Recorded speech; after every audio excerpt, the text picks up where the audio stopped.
Onde é melhor investir? Acho que uma coisa puxa a outra, né? Você tem um clube equalizado, bem gerido, com estrutura bem montada, você atrai investidor, você atrai boas marcas, você atrai atletas, você consegue até pagar mais barato para trazer atleta, tá? Ou para trazer funcionários, né? Por quê? Porque você tem credibilidade. A credibilidade no mercado é o que traz receita. Então, acho que uma coisa puxa a outra.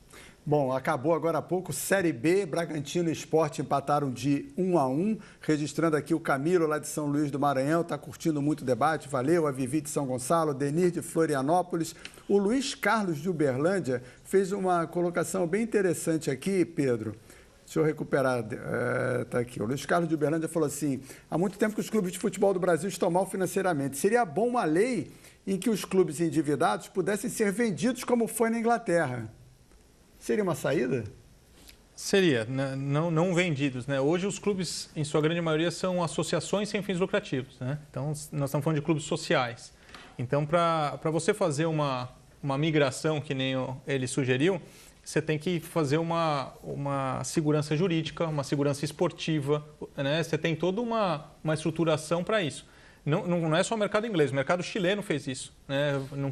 Faz 4 anos, 5 anos, né? Então, essa é uma tendência, né? A paixão deixa? A partir do momento que você ganha dentro de campo, a paixão permite qualquer coisa, né? Mas eu concordo que com um clube empresa, você tem uma situação de...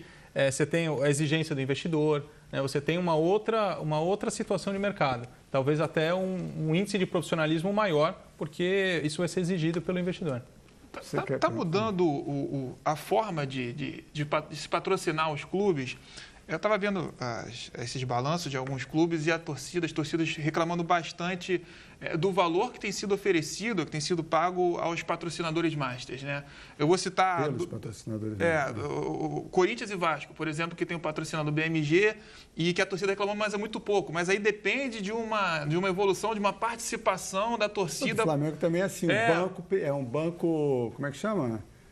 Banco de investimento. E aí precisa de uma participação para que esse valor aumente. A tendência é essa mesmo, um novo tipo de patrocínio, ou tem a possibilidade de uma Crefisa, que nem acontece com o Palmeiras, e se espalhar. Isso é muito comum já no mercado europeu, norte-americano, que é a receita variável, né? Afinal de contas, o que você está vendendo ali? Né? Uma plataforma de visibilidade ou, na verdade, algo mais, né? Historicamente, aqui no Brasil, os patrocinadores compravam visibilidade, ou seja, quanto tempo eu vou estar na televisão, quanto tempo eu vou estar estampado no jornal, etc. e tal, né? Hoje você tem uma situação de busca por novos negócios. Então a gente vê uma movimentação para a receita variável de quantos clientes você vai trazer para mim, de que maneira eu posso oferecer meus produtos para o seu sócio torcedor, para os seus clientes. Ou seja, é um ganha-ganha que é uma coisa muito comum no mercado norte-americano e europeu. Essa é uma tendência e vou dizer mais, é irreversível. Venda de visibilidade, acho que tende a assumir... Aqueles números então exorbitantes de patrocínio, dificilmente a gente vai ver no futebol brasileiro. Não, acho que pode ser até maior. Mas com esse novo modelo, né? Não algo fixo, né? Não, dependendo da plataforma que você oferecer, tende até a ser maior. A Carolina Patati, que é jornalista da Fox Sports, também opina sobre essa questão envolvendo o marketing esportivo. Vamos ouvi-la. Acho que no Brasil os clubes ainda estão engatinhando um pouco nesse sentido, às vezes até dão algumas derrapadas, o que é normal num processo de construção, mas com certeza é um processo que se feito de maneira complementar, né? Óbvio, a proposta do clube de futebol é o futebol, mas é positivo, pode ser rentável e contribuir muito sob o ponto de vista desportivo. Tá.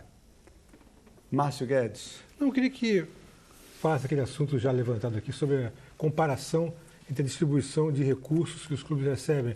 Então vamos falar aqui. TV, hoje em dia, só para informação do nosso telespectador, a cota de televisão tem 40% em uma divisão igual, 30% de acordo com o desempenho e os outros 30% de acordo com a transmissão dos jogos.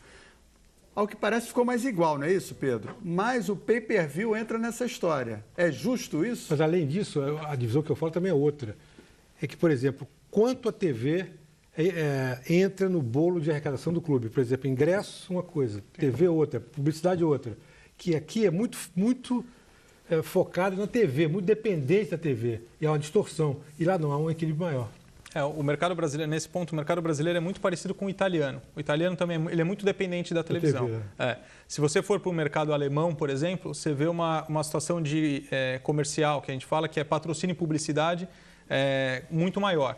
Né? Então, se a gente for fazer um gráfico de pizza, né? Aqui no Brasil nós estamos falando 40% da arrecadação dos clubes vem da televisão. Né? Se você for em algum... Já foi mais até, né? Já.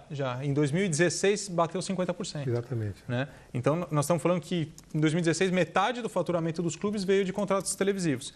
Você tem, obviamente, você pode analisar de várias vertentes. Talvez falando, que interessante, a cota de televisão é alta, ou talvez, nós estamos ficando muito dependente de uma única fonte. Nenhuma empresa pode ficar assim desse jeito. Ficar dependente de um só cliente. Porque aí sobre calendário, sobre horário, sobre a vida, inclusive o dia a dia dos clubes. Né? Mexe em outras variáveis, claro.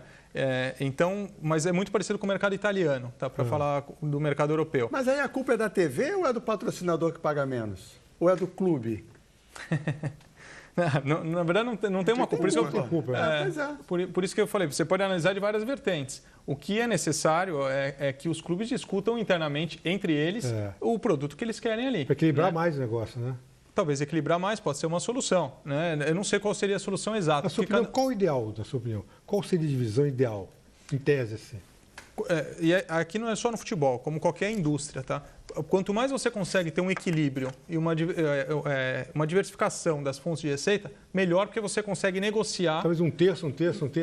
Exato. Esse talvez seria o ideal. Talvez entrando num mérito específico, por exemplo, a partir do momento que você não tem uma dependência, você consegue negociar mais fortemente com o seu fornecedor. Então, você tem uma vantagem competitiva. Hein? Então, mas aí o pay-per-view continua mantendo uma certa... diferença, um distanciamento entre alguns clubes que têm mais torcida e outros não. Sim. E é um bolo considerável. 650 milhões. Sim. Essa, na verdade, foi a grande discussão do primeiro semestre aqui, né? Nesse primeiro semestre no Brasil. Porque como teve a mudança do modelo de distribuição da TV aberta mais fechada, né? Que é o 40-30-30, né? Foi levantada a possibilidade da mudança do pay-per-view. Né? Então, qual seria a distribuição ideal? Qual seria o melhor modelo para o campeonato como um todo? Mas foi muito, na verdade, feito de acordo com o que já existia. Ou seja, você tem uma concentração muito grande, né? Então você tem Corinthians e Flamengo num patamar diferente de todos os outros clubes, né? E com um bolo considerável. É por isso que a gente está vendo uma discussão grande de alguns clubes falando, peraí, eu não quero aceitar porque eu acho que eu mereço mais. Né? Então você entra numa discussão diferente. O que é importante é a competição, né? Não adianta você ter dois clubes muito disparados, porque tem mais torcida e tal, mas eles dependem dos outros para fazer uma boa competição. E o negócio é a competição. Senão você tem um limitador de produto. Né? O produto fica ruim, o produto fica chato. Você tem uma discussão bem ampla em relação a isso. Então, aí você tem se envolvido muito com os dirigentes de clubes. Então você percebe que hoje o dirigente é tão apaixonado quanto antes ou ele é mais empresarial? Porque a visão por isso que eu te perguntei da paixão, não pode existir. Eu tenho aqui a divisão, considerando a pesquisa no Brasil atualmente, de pay-per-view, o Flamengo tem 23% da torcida, o Corinthians 19%, o São Paulo 10% e o Palmeiras 9%. O Vasco aparece com 6% dos que compram pay-per-view. Aí como é que você vai falar para o Flamengo, eu vou pagar para você o mesmo que eu pago para o Vasco, que tem 6%? Então, mas se o Flamengo... No caso, o Botafogo tem 2%. Mas se não interessa, se não tiver o Botafogo, se não tiver os outros clubes, não adianta o Flamengo ter 23%, vai jogar contra quem? Sim, mas é uma contra um time inexpressivo. Como é que vai pagar a mesma coisa? Mas são outras variações, não pode ser só isso daí, não. Isso é um dado importante, mas não é só isso. O importante é a competição. O Flamengo tem que ter adversários com tradição, com história, com mínimo de força, com certa torcida. Mas você tem que convencer o Flamengo. E outra coisa, o poder que existe do Flamengo é inferior à média do poder de compra de algumas torcidas aí que estão com 2%, 3%. Essa é outra situação. Como é que resolve isso? É por isso a sua pergunta se é justo ou não. Você tem várias vertentes de discussão que a gente pode falar. Se eu tenho a maior torcida ou se eu tenho o maior padrão de consumo, eu mereço mais do que o outro. Pela lógica econômica é justo, né? Mas, de fato, você precisa ter uma discussão mais ampla de se o equilíbrio é interessante ou não. Tá? Mas respondendo a sua pergunta sobre o grau de maturidade dos dirigentes, eu confesso que sinto uma grande evolução. Tá? Eu fui líder do grupo de trabalho em Brasília, que elaborou o Profut. Isso começou em 2014. Tá? Você tinha um grau de maturidade muito inferior ao que tem hoje. Hoje o nível de discussão é muito maior. né? E acho que a tendência é que melhore, né? A gente está falando de grandes empresas, né? Nós estamos falando de empresas que faturam mais de 500 milhões de reais. Isso. Né? Então, nós estamos falando de uma indústria forte, não só no fator econômico, mas talvez no social, educacional, entre outras coisas. Então, há uma evolução, sim, uma franca evolução nos últimos anos, sim.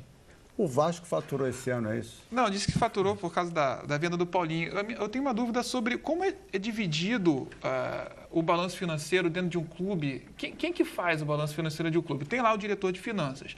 Ele descentraliza isso para cada setor. O diretor de futebol, ele faz o balanço financeiro dentro do departamento de futebol, o diretor de, sei lá, esportes olímpicos faz também aquele, o balanço dele, depois junta tudo e manda, ou fica centralizado dentro do diretor de finanças? Não. Como, na verdade, em qualquer empresa, né? Existe o departamento financeiro, né, que faz todo o controle, todos os centros de custos, né? Então, cada área você tem seu centro de custos. Para você fazer o balanço, você tem os balanços gerenciais internos e, por lei, né, os clubes desde 2003, pela Lei Pelé, são obrigados a passarem por auditorias independentes. Né? Então, um balanço de um clube, né, necessariamente passa por uma auditoria independente. Então, e essa auditoria diz se os números são confiáveis, são confortáveis, estão partindo das premissas contábeis corretas ou não, e se tem alguma ressalva ou não.